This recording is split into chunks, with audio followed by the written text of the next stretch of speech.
enjeu législatif nga xam te ne moom la ñu jëm 31 juillet. waaw jërëjëf sëñ Mohamed donc man jàpp naa ne législative yi comme toujours législative dafa bëree enjeu waaye man jàpp naa ni constitution dafa régler le rôle des parlementaires c'est article 59 nga xam ne xam nañ lan la ñu war a xaar ci ay députés malheureusement nag ñun au Sénégal nous ne sommes pas conséquents par rapport à cette fonction des députés là parce qu'on envoie n'importe qui à l'Assemblée n'importe comment donc nous voulons le beurre te bëgguñu coono yi traire le lait donc le monde actuellement est en train de bouger man bokkuma si ñu gëm mbiru programme pour assemblée parce que les programmes dans le régime dans lequel nous sommes dans un régime ultra présidentialiste c'est pas le parlement mooy définir ay programmes nous sommes dans des plans yoo xam ne que l'État subit parce que man jàpp ma sax ni état moom moo am la paternité de ces programmes là il a subi des plans au niveau au niveau international au niveau yenn instruments yi xam ne au niveau du FMI dafa am maanaam l'IPCE l'ICP et cetera il y a beaucoup d'instruments yi xam ne qui entrent le Sénégal ci ay plans yi xam ne sans compter le plan directeur bu ñu yor bi nga xam ne qui s'appelle le PSE bëgg ñu yóbbu horizon 2035 donc ce ne sont pas des députés ñoo war a impacter des programmes man dama gëm ne ay députés dañoo am ay engagements ñu war a jox su ma demee naa jéem a fexe def nangam dinaa fa yóbbu nangam et cetera aujourd'hui man jàpp naa ni enjeux yi dafa am ay enjeux yi xam ne si biir dëkk bi ak ci biti le monde actuellement est en train de bouger te enjeux yi gën a ngand jamono bi nekk ce sont des enjeux qui seront géopolitiques et surtout économiques et le parlement mënul répondre absent ci enjeux yooyu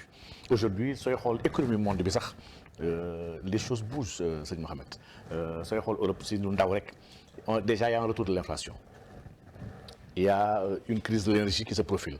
il y a une récession qui est en train de voir le jour il y a des banques centrales un peu partout qui yokk seen ay taux directeurs donc monde bi ñu jëm monde bi nar a seeral na rek économiquement ndax suñu parlement am na on aura des gens assez outillés pour y faire face lii question la au niveau intérieur on a beaucoup d'autres enjeux la gestion des hydrocarbures ci la bokk dinañ dugg ci benn jamono bi nga xam ne léegi gaz beeg pétrole beeg yëpp macha allah est-ce que dina am li ñu soxla mën nañu ko am quand on a député xam ne sànq ñu ngi koy wax yu taxaw ne man président Macky Sall député président Macky Sall la quand député yi xam ne xamuñu diggante A ak alif wala A ak B lu leen utale xamuñu ko. Est-ce qu'on ne risque pas d'avoir aussi des députés Ousmane Sonko. bon député Ousmane Sonko la. député Ousmane Sonko mënul nekk. bu nekkee redevabilité bi chef. ndax wax non dans la coalition yooyu moom député Ousmane Sonko mënul nekk. et man foofu rek laa utee ak sëñ Khadim man dama gëm ni élection yi elles vont dañ génnee lu extraordinaire moom mu ngi wax waxu 150 Benno 158. pour Macky man gëw ma ni Macky dina am 50. bon en dehors de tout dama gëm ni élection yi Yewwi dafa gagné par élection yi te dama gudd élection yi saa yi xam nga lu tax ma wax loolu ñaari mbir rek yu ndaw yoo xam ne mën na ko firndeel jamono yi suñ si tolloon ci benn état bu confiant xam ne dafay gagné jamono bi fekk ñu commencé créer ay sondages yu ko génnee di jéem a xuuxal nit yi instant bi le régime ñemewul génnee benn sondage y a des sondages nag qui ont été faits ñun sax on a travaillé sur des sondages amateurs yi xam ne amuñu toutes les informations. nous sommes dans la sondage nu mu joxe. non jarul c'est que xam nga sondage moom war nga joxe tes techniques tes méthodes tes échantillons ak lépp te loolu mën moo ko déployer fii yëpp mais en tout cas sondage yëpp wane na ni Benno mënul gagné bon man sondage bi en tout cas bu ma xam Benno gañewul je suis sûr que Benno xam na yenn sondage yoo xam ne moo tax publié ko muy benn ñaar nous sommes ci benn jamono bi xam ne soo xoolee aujourd'hui le pouvoir Macky ni muy recevoir yi ñëpp yëg nañ ko sànq rek papa mu ci def ay waxtaan di wane ni Macky di recevoir yi nit yi di battre xaalis au niveau du palais tout le monde Macky est en train Macky dafa jaaxle te man lii xam nga lu may fàttali daf may fàttali Abdoulaye Wade en 2012 balaa muy daanu exactement Abdoulaye Wade en 2012 le palais dafa transformé woon benn centre benn argenterie la woon maanaam benn trésor bis la woon il y avait Mamour nu mu tudd sax président wu beneen parti boobu Mamour Cissé qui gérait les 6 milliards bi nga xam ne jamono boobu ay LONASE poste ak yëpp au lieu ñu jël seen xaalis di ko yóbbu trésor sax dañ doon jël régie directement yóbbu ko palais parce que Wade était assez dafa amoon la guichette facile ay milliards doon joxe te loolu Wade daan et comme par ironie sànq laa déglu benn audio Macky Sall bi xam mu ngi wax loolu ne gars yi kat suñu leen joxee jël leen ko seen àq yéen a ko moom lekk leen ko xaalis dëkk lañu koo sàcc pour dire que il est en train de faire exactement ce que moo fi amoon balaa muy toog kon aujourd'hui Mohamed man gëm naa ne enjeu yu ngand la waaye man si sama xalaat man bokk na ci enjeu yi le débat civilisationnel bi nga xam ne aujourd'hui moo marqué le monde man au-delà des questions économiques dafa am question yoo xam ne question sociale la question suñu ay valeurs la question suñu identité la parce que adduna bi jamono yi fa la toll aujourd'hui seetlu nga ni weer yi passé ñu ngi woon sur un débat sur la criminalisation de l'homosexualité c'est pas le seul débat bu ñu am aujourd'hui léegi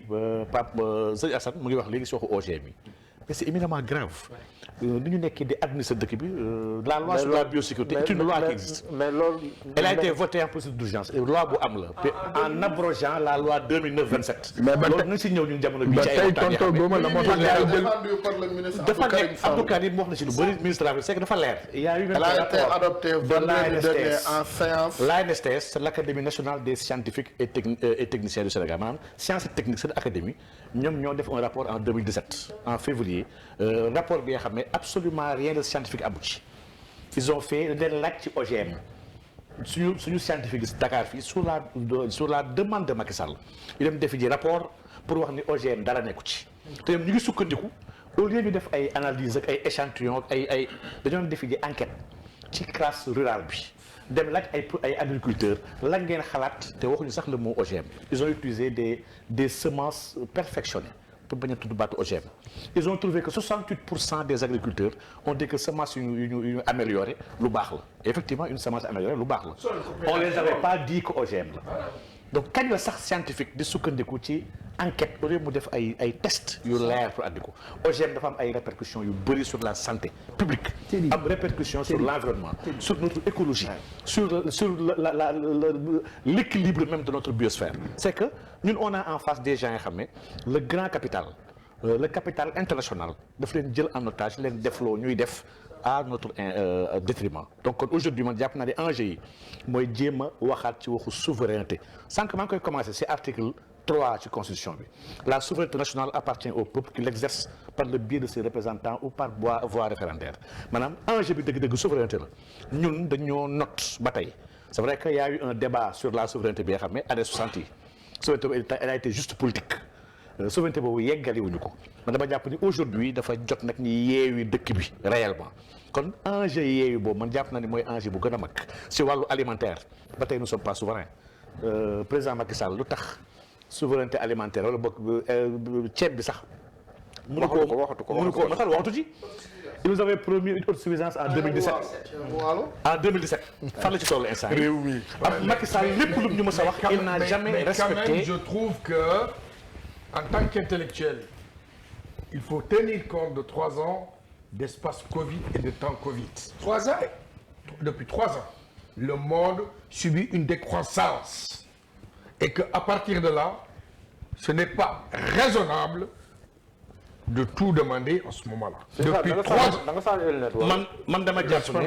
parce que man au contraire lampe bi man c'est que non man contrairement parce que contrairement à ce qu'il dit s'il vous plaît je suis entièrement d'accord mais contrairement à ce qu'il dit man par rapport à cette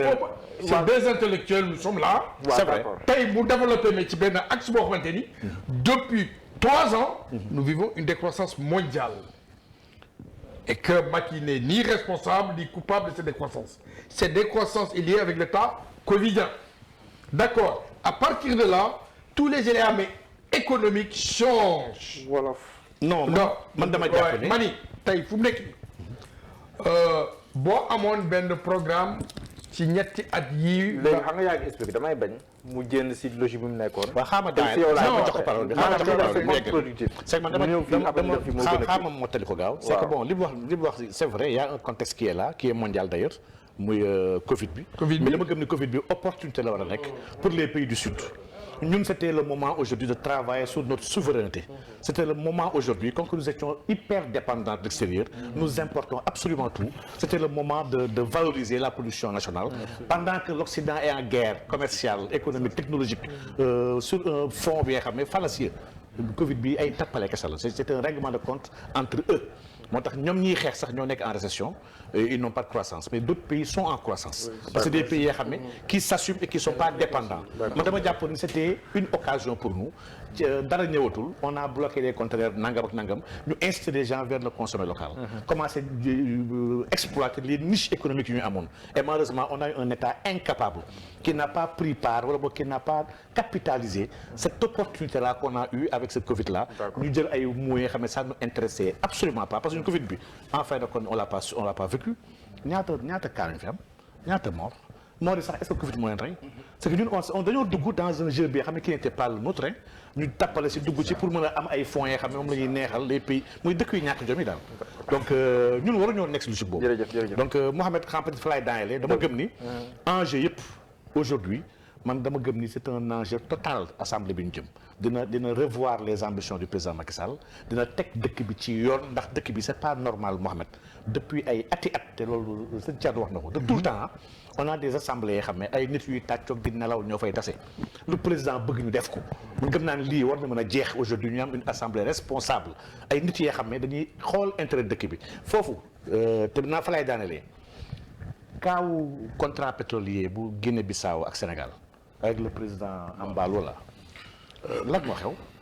kii dafa jox la part belle au Sénégal Sénégal war a jël 70% yi pour ñoom ñi dese 30% député yi dëkkam ñoo def seen assemblée ñoo def mémorandum mais ñun contrat bi duñ ko nangu parce que lii dafay avantage Sénégal contre ñun et pourtant ay député Embalo lañ 70 députés sur 72 ñëpp ne ko d'accord ci contrat bi jox 70% Sénégal ñun 30% c'est pas normal maanaam Sénégal war na egg aujourd'hui am député yoo xam ne Macky Sall bu bëggoon joxe contrat sax buy léser Sénégal nañ taxaw ñoom am seen aqulay talaa ne ko nag président lii baaxul Sénégal duñ ko signé. sur les enjeux. donc li ma doon